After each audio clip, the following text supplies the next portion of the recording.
श्री राम जय राम जय जय राम, श्री राम जय राम जय जय राम, श्री राम जय राम जय जय राम। ओम श्री राम जय राम जय जय राम, श्री राम जय राम जय जय राम। गोविंद हरे गोपाल हरे, जय जय प्रभु दीन दयाल हरे। गोविंद हरे गोपाल हरे, जय जय प्रभु दीन दयाल हरे। जय जय प्रभु दीन दयाल हरे, जय जय प्रभु दीन दयाल हरे। गोविंद हरे गोपाल हरे, जय जय प्रभु दीन दयाल हरे।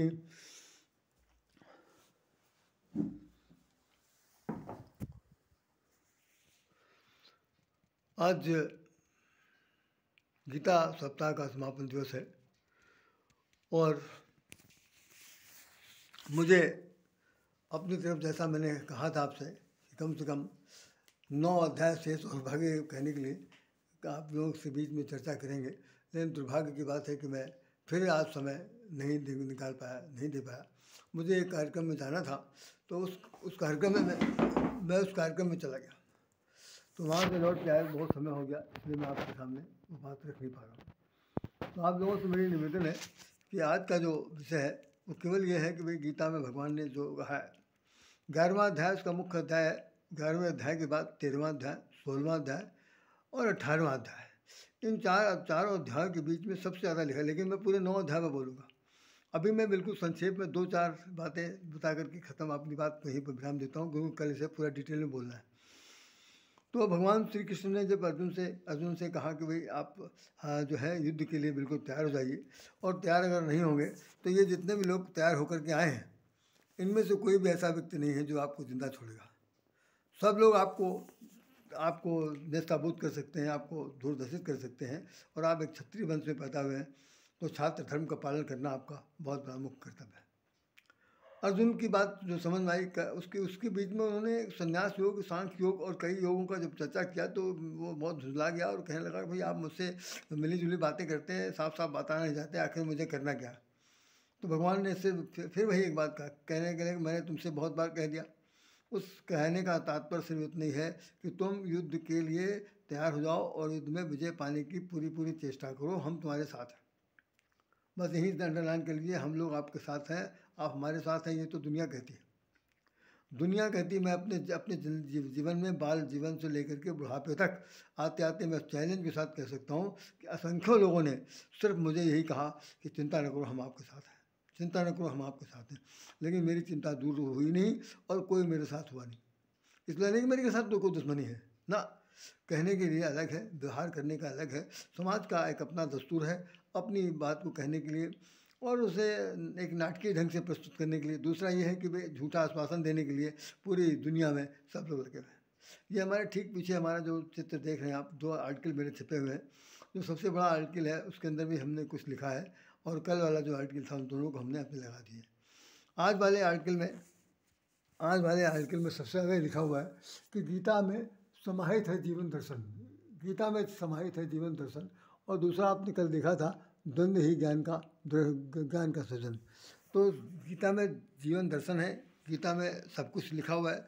तो भगवान श्री कृष्ण जो है वो 10वें अध्याय में जो कह रहे हैं, उसके अंदर धरती पाताल आकाश जितने भी जड़ चेतन सब कुछ है, सब कुछ कह दिया यही मैं हूँ। आप इस बात को बड़े गौर से सुन लीजिए कि जो व्यक्ति जो महातत्व, जो ब्रह्म तत्व,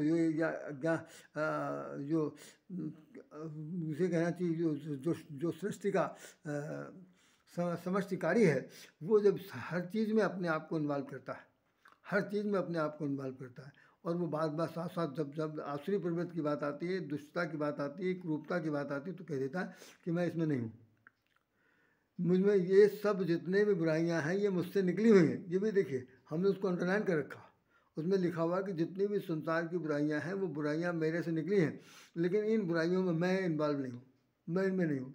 तो अब ये कैसे हो सकता है कि पानी के अंदर गंदगी भरी हो और गंदगी को कहें गंदगी मेरे से निकली हुई है और मैं इस गंदगी में नहीं हूँ, तो ये नहीं हो सकता।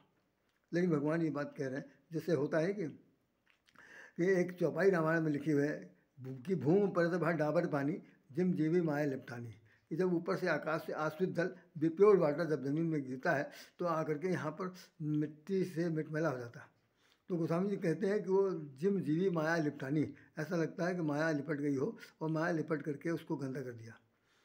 तो ये बात हो सकती है भगवान श्री कृष्ण कह रहे हैं कि भाई हम किसी प्रकार के आसुरी प्रवृत्ति की, दुष्ट प्रवृत्ति की या बुराइयों की हमारे अंदर कोई भी, मैं उनके साथ लेस मात्र भी प्रयुक्त नहीं हूँ, लेकिन ये इनका प्रादुर्भाव मेरे ही द्वारा हुआ।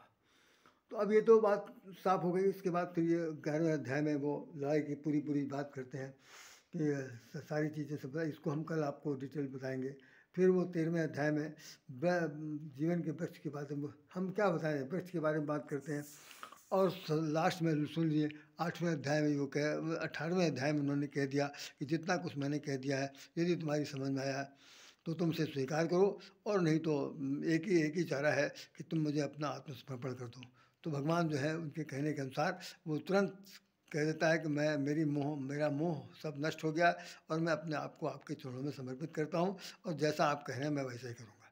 इसके तुरंत बाद वो धनुष बाण उठा लेता है, और धनुष बाण उठाने के बाद महाभारत का युद्ध शुरू हो जाता है।